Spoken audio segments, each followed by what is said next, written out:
first came up with the concept of backbone while working on the Pacific, on the XE-series for HBO, where we looked at 3 Marines in World War II. I was particularly fascinated by one, John Basilone, who was an NCO who was quite well known. As I researched him and studied him, I realized that the things that I found so exceptional in him were things that were common to all Marine Corps NCOs. And not just at his time, but before then and since.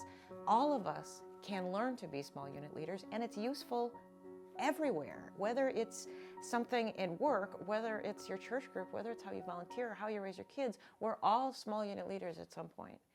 So those skills are learnable. Let's look at how they're taught. We're in the places where it's successful and see how we can apply it ourselves. Leadership, especially small unit leadership, isn't something that a select few are born with.